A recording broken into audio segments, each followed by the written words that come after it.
Para Borges, nadie puede alegar originalidad en la literatura o arquitectura en nuestro caso, ya que todos los escritores o arquitectos son traductores y anotadores de arquetipos preexistentes. Yo creo que somos multitudes.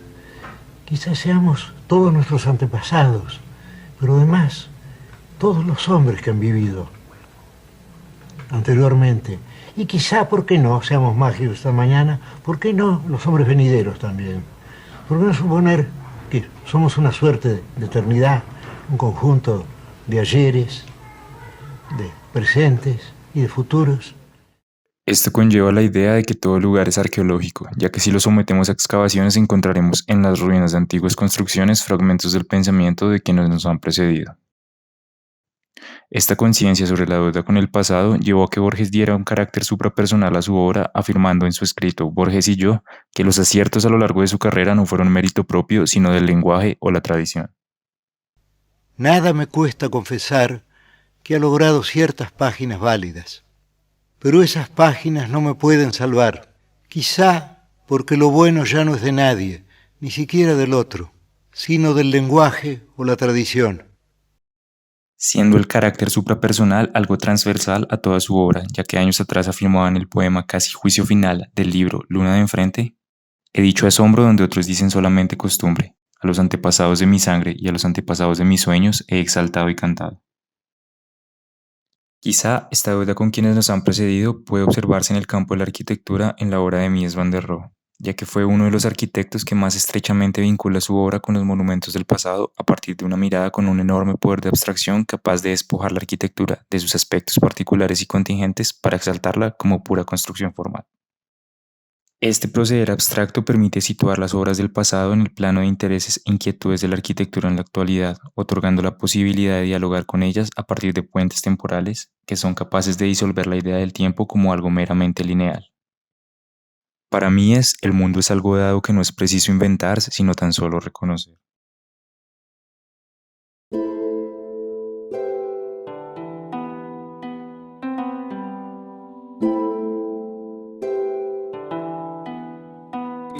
Yo creo que nosotros tendemos a identificarnos más desde nuestra cultura con la estrategia del arqueólogo, es decir, con aquel que percibe la realidad como una superposición de estratos, todos ellos relevantes, con aquel que trata de reunir los diversos fragmentos encontrados, recomponiendo a partir de ellos una estructura con sentido, es decir, de aquel que trabaja aportando un estrato más, que debe superponerse a los otros, a los vestigios del pasado, y construir junto con ellos una estructura nueva.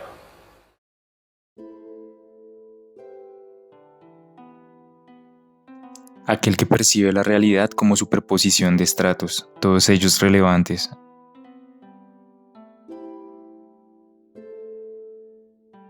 Aquel que trabaja aportando un estrato más. Estos apartes tomados de Carlos Martí Arís ilustran la operatividad de la tradición a partir del tipo en la actualidad. Por medio de dos casos contemporáneos y bajo un trabajo arqueológico, explicaremos la operatividad y vigencia de la noción del tipo, aclarando que en la actualidad es cada vez más y más difícil encontrar edificaciones con tipologías puras, sino más bien mezclas diversas que Martí llamará mestizajes tipológicos. El primer caso de estudio son las casas patio en Matosinhos del arquitecto portugués Eduardo Souto de Moura. Una serie de viviendas unifamiliares dispuestas casi perpendicularmente sobre el eje de una calle y organizadas en su interior por medio de 3 patios. Estas viviendas de 1999 traen a la mente las dos tipologías de vivienda tratadas por Carlos Martí Arís en su conferencia Las formas de la residencia en la ciudad contemporánea, refiriéndose a los modelos de ciudad grecolatina con la casa patio y ciudad medieval con la casa de una crujía. En primer lugar, para hablar de la tipología de casa patio es necesario definir la idea de patio como recinto, algo cóncavo e interiorizado con una apertura cenital, un espacio central y nuclear al que vierten las demás habitaciones y donde se establece la relación entre ellas. No obstante, pueden crearse relaciones temporales mucho más extensas que podrían llevar a conectar estos proyectos de principios y finales del siglo pasado con las casas pompeyanas dispuestas hacia un patio, regidas por los lineamientos de ciudad tradicional o de damero. Incluso es posible ir más atrás y crear puentes con la definición más básica de esta tipología en las casas troglodíticas de algunas regiones de China, en donde se plantean las habitaciones como cuevas que se abren hacia un patio excavado, siendo el recinto el aspecto estructural que permanece y conecta todos los proyectos. Lo que sí que permanece como un elemento común en ambas experiencias es la idea del recinto, es decir, que podemos ver a través de esta comparación cómo hay un elemento común, que es el recinto, que es finalmente el acto fundacional de la casa-patio y el rasgo que permanece a lo largo de la evolución histórica de este principio tipológico. Mientras que la tipología de casa de una crujía se presenta en cuanto a que cada una de las viviendas en Matosinhos se desarrollan longitudinalmente en medio de dos muros paralelos, con una relación exterior limitada y perpendicular al eje de la calle sobre la cual están dispuestas. En Berna, ciudad de fundación del siglo XII, aparece claramente la directriz lineal, la parcelación transversal al eje, la jerarquía, digamos, de las calles, el tema de la casa desarrollada en altura, la economía de la relación con el exterior, es decir, toda una serie de temas que están relacionadas también con la manera en que Le Corbusier organiza la estructura de su unidad de habitación. El segundo caso de estudio es la Dutch House del arquitecto holandés Rem Koolhaas, en donde además de estar presentes las tipologías de casa-patio y casa de una crujía explicadas anteriormente, aparece un elemento fundamental para el proyecto que es la idea de un témenos semivacío y virtual, creado por una línea horizontal que permite desplazar el pabellón superior de la vivienda. Este proyecto, si bien menos ortodoxo, permite observar el mestizaje tipológico entre la casa-patio, la casa de una crujía y una variación de la tipología de témenos con estructura períptera. Esta definición del témenos será mejor descrita por el arquitecto Alberto Campo Baeza en su charla de la memoria del arquitecto. La operación principal o más arquitectónica del Partenón es la decisión de todos esos templos edificarlos sobre una plataforma en alto, sobre un temenos. Un temenos era una superficie en alto plana donde bajaban los dioses a hablar con los hombres. Eso, al final, lo que están haciendo, curiosamente, los mayas hacen lo mismo que hacían los griegos, un temenos, un sitio donde iban a encontrarse con los dioses en alto y en plano. Dicen, esto que arquitectónico, lo del plano horizontal en alto. Rembrandt hace ese grabado en la presentación de Cristo en el Litóstrotos, en la plataforma que en teoría es de piedra, aunque esté cubierta con una tela. Antes de llegar a la altura de los ojos, el plano horizontal se lee como un trapecio, con una forma geométricamente trapezoidal, pero cuando llega a la altura de los ojos, ¡pum!, se convierte en una recta, en una línea. Eso que Mies van der Rohe lo sabía perfectamente y que lo practica, pues el señor Rembrandt, el sabio y listo, dice zzz, y pone ahí su recta maravillosa. Pero yo lo saco no solo por hablar de este tema, sino por hablar de la siguiente imagen, que es de Picasso, que es el mismo tema, pero dibujado por Picasso a la manera de Picasso, pero curiosamente cuando llega a trazar el plano hace lo mismo.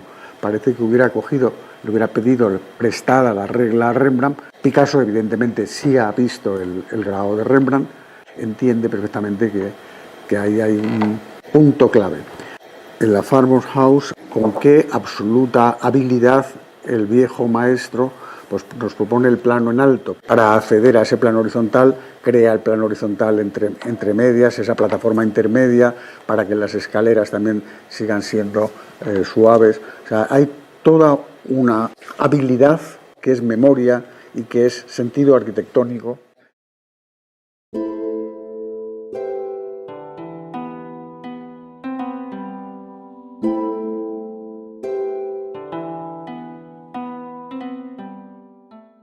Me parece que es importante reconsiderar el concepto de tradición, un concepto que ha sido de alguna manera muy tergiversado durante algún tiempo.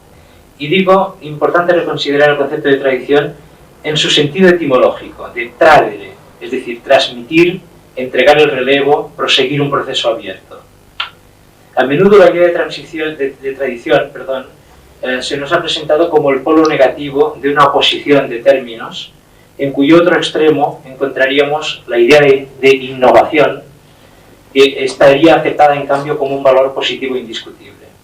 Pero yo creo que tras los avatares de las últimas décadas, también a nosotros se nos puede plantear el entender el concepto de tradición como el polo, esta vez positivo, de otra oposición en la que al otro extremo quedaría situada una grave dolencia de la cultura contemporánea, que es el desarraigo.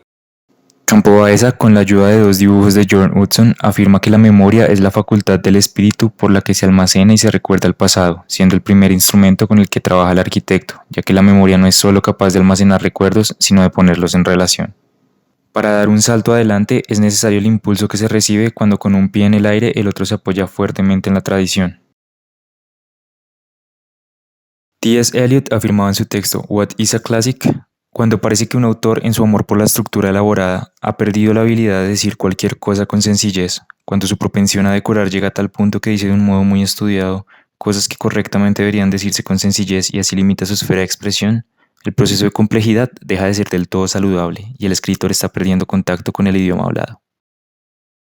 Sin embargo, a medida que el verso se desarrolla en las manos de un poeta tras otro, tiende de la monotonía a la variedad, de la simplicidad a la complejidad. Como conclusión, a partir de un video de carácter heterónomo, una de las características fundamentales en la enseñanza de Carlos Martí se relaciona a la labor de los músicos con los arquitectos, quienes a partir de escalas, la estructura profunda de la música, que en arquitectura son las tipologías, crean frases musicales que, como diría Eliot, cuando pasan de las manos de un músico tras otro, se transforman de la monotonía a la variedad, de la simplicidad a la complejidad.